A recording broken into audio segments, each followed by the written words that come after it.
हर रोज करीब 1500 flights US से Europe जाती हैं और इनमें से ज्यादातर अटलांटिक ओशन के ऊपर सिर्फ यही खास रूट ही इस्तेमाल करती हैं। ये एक तरह का जहाज़ों का इनविजिबल हाईवे है जिसमें सारे जहाज एक दूसरे से 60 किलोमीटर के फासले से आगे पीछे उड़ते हैं। साइडवेज इनका फासला 30 किलोमीटर, जबकि एल्टीट्यूड की बात की जाए तो ये एक दूसरे से सिर्फ 1000 फीट ऊपर नीचे ही होते हैं, यानी करीब 305 मीटर्स। कभी आपने खुद भी एक्सपीरियंस किया होगा या फिर कोई वीडियो तो जरूर देखी होगी जिसमें मल्टीपल जहाज आसमान में ही एक दूसरे के बहुत करीब होते हैं। ऐसा खास तौर पर यूएस से यूरोप की फ्लाइट्स में देखा जाता है जिसमें इस इनविजिबल हाईवे को इस्तेमाल किया जाता है। पर सवाल है कि जब पूरा आसमान खाली पड़ा है तो पायलट्स यहाँ एक दूसरे के करीब रहकर इंतहाई रिस्की सिचुएशन में सिर्फ इसी खास रूट को ही इस्तेमाल क्यों करते हैं। ज़ेम टीवी की वीडियोस में एक बार फिर से खुशामदीद। नाजरीन, जहाज़ों के इस इनविजिबल हाईवे को करीब 100 साल पहले ढूंढा गया था। 1920 में वसाबुरु ओइशी नामी एक जापानीज मीटियोरोलॉजिस्ट ने आसमान में कई वेदर बलून्स रिसर्च के मकसद से भेजे थे। उन्होंने नोटिस किया कि 30 से 40 हजार फीट के एल्टीट्यूड पर आसमान में एक इनविजिबल ताकत है जो कि बैलून्स को इंतहाई तेज रफ्तार से ईस्ट की तरफ लेकर जाती है।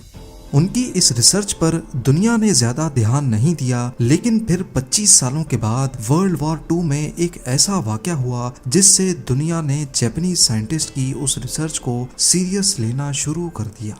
अप्रैल 1945 में 6 दोस्त पिकनिक मनाने अमेरिकन स्टेट ओरेगन गए तो वहां जंगल में उनको एक बहुत बड़ा बैलून पड़ा हुआ नजर आया। उन्होंने एक्साइटमेंट में आकर उसको घसीट तो लिया, लेकिन उनको क्या मालूम था कि असल में ये क्या खतरा मोल लेने जा रहे हैं। उस बैलून में बॉम्ब लगा हुआ था जो हिलने जुलने से फट पड़ा और 6 के 6 दोस्त जान से हाथ धो बैठे। पूरे यूएस में इस किस्म के कई और इंसिडेंट्स भी रिपोर्ट हुए। इन्वेस्टिगेशन हुई तो मालूम पड़ा कि ये बैलून्स 10,000 किलोमीटर दूर पैसिफिक ओशन के उस पार जापान ने लॉन्च किए थे। सिर्फ 2-4 नहीं बल्कि जापान ने 9,000 के करीब बैलून बॉम्ब्स लॉन्च किए थे, जिनमें से 300 अपने टारगेट यूएस में लैंड हुए। जापान ने वसाबुरु ओइशी की रिसर्च का फायदा उठाकर ये बैलून्स लॉन्च किए थे जो तेज हवाओं में बहते हुए यूएस तक जा पहुंचे। तब से लेकर 30 से 40 हजार फीट ऊपर तेज हवाओं के इस टनल को जेट स्ट्रीम्स कहा जाता है। करीब पूरा साल ही ये हवाएं मैक्सिमम 250 किलोमीटर पर आवर की स्पीड से ईस्ट की तरफ ट्रेवल करती हैं। इनको नॉर्दर्न हेमिस्फीयर में भी नोटिस किया गया है और सदर्न में भी। ये ट्यूब की शक्ल में ट्रेवल करती हैं जिसकी चौड़ाई कई 100 किलोमीटर जबकि मोटाई 4 किलोमीटर होती है। और हैरत की बात यह है कि इनकी कोई फिक्स्ड लोकेशन भी नहीं है। साइंसदानों का मानना है कि पोल्स और इक्वेटर में टेम्परेचर डिफरेंस की वजह से ये तेज हवाएं पैदा होती हैं। इक्वेटर की गर्म हवा जब पोल की तरफ ट्रेवल करती है तो जेट स्ट्रीम्स पैदा होती हैं। लेकिन इक्वेटर से नॉर्थ पोल की तरफ अगर हवा ट्रेवल करेगी तो इसको साउथ से नॉर्थ जाना चाहिए, पर ये जेट स्ट्रीम्स वेस्ट से ईस्ट की तरफ क्यों ट्रेवल करती हैं? इसकी सबसे बड़ी वजह अर्थ की रोटेशन बताई जा रही है। हमारा अर्थ करीब 1600 किलोमीटर पर आवर की स्पीड से एंटी क्लॉकवाइज डायरेक्शन यानी वेस्ट से ईस्ट की तरफ रोटेट कर रहा है। नॉर्दर्न और साउदर्न हेमिस्फीयर में इन तेज हवाओं को पोल्स की तरफ ट्रेवल करना चाहिए, लेकिन अर्थ की रोटेशन इनको वेस्ट से ईस्ट ट्रेवल करने पर मजबूर कर रही है। अब आ जाते हैं हम अपने मेन क्वेश्चन की तरफ कि अटलांटिक ओशन के ऊपर यूएस से यूरोप जाने के लिए एक दिन में 1500 जहाज सिर्फ एक ही पाथ क्यों इस्तेमाल करते हैं।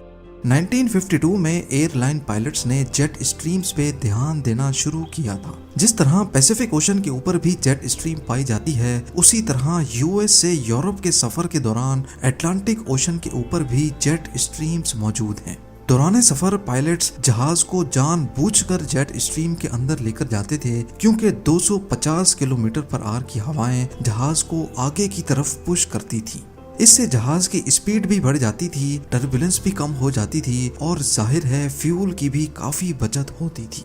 इसी तरह अगर यूरोप से वापस यूएस जाना हो तो फिर पायलट्स कोई भी दूसरा रूट इस्तेमाल करते, पर जेट स्ट्रीम से दूर ही रहते क्योंकि अब ये हवाएं ऑपोजिट डायरेक्शन में होती थीं, जिससे जहाज पर उल्टा असर पड़ता था। वक्त गुजरता गया और एयरलाइन इंडस्ट्री तेजी से ग्रो करती गई। तमाम पायलट्स ईस्ट की तरफ जाने के लिए अब जेट स्ट्रीम्स का इस्तेमाल करने लगे।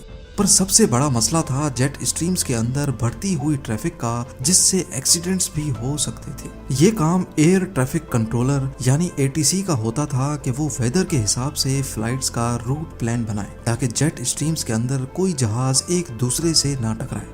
ये तो हम सबको मालूम है कि एयर ट्रैफिक कंट्रोल टावर पे लगे रडार्स जहाजों की लोकेशन डिटेक्ट करते हैं। इस लोकेशन के बेसिस पे कौन सा प्लेन कितने एल्टीट्यूड पे और कितनी स्पीड से फ्लाई करेगा, ये सब कुछ ATC उनकी लोकेशन जानने के बाद ही मैनेज कर पाता है। लेकिन मसला ये है कि इन रडार्स की रेंज इतनी ज्यादा नहीं होती।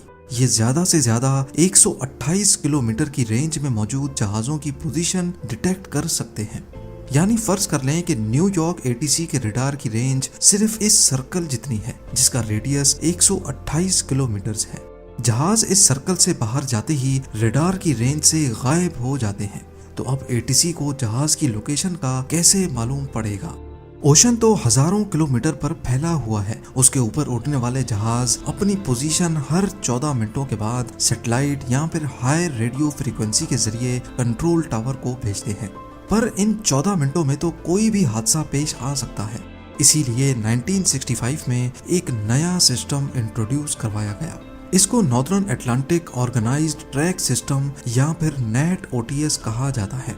इस सिस्टम में अमेरिका और यूरोप जाने वाली फ्लाइट्स के लिए मल्टीपल रूट पाथ्स बनाए गए थे, जिनको अटलांटिक ओशन में 4 मेन सेंटर्स कंट्रोल करते हैं।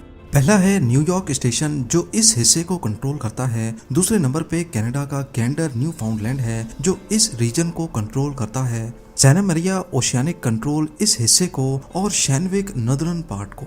NATOTS के टोटल 6 रूट्स हैं, जिनके नाम NAT-A से लेकर NAT-F तक हैं।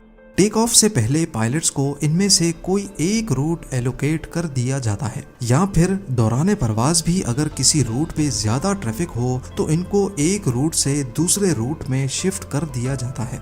ये रूट खास तौर पे ऐसे बनाए गए हैं जिससे ट्रैफिक स्प्लिट हो जाए और यूरोप जाने वाले जहाजों को टेल विंड मिल सके। टेल विंड उसको कहते हैं जो जहाज के पीछे से आकर उसको पुश करती है। इन रूट्स को मजीद एफिशिएंट बनाने के लिए दिन में 2 मरतबा वेदर सैटेलाइट्स की मदद से जेट स्ट्रीम्स की लोकेशन देखी जाती है और फिर उस हिसाब से रूट्स को ऑप्टिमाइज किया जाता है। जैसा कि आप इस लाइव विंड मैप पे देख सकते हैं, ये लेफ्ट पे USA है, राइट पे यूरोप और बीच का ये सारा अटलांटिक ओशन है। सी लेवल पे देखा जाए तो अटलांटिक ओशन के सेंटर में 22 किलोमीटर पर आवर की विंड स्पीड है। ये पूरा व्हाइट पोर्शन जो आप देख रहे हैं, ये असल में जेट स्ट्रीम ही है जो USA से यूरोप तक फैल रही है।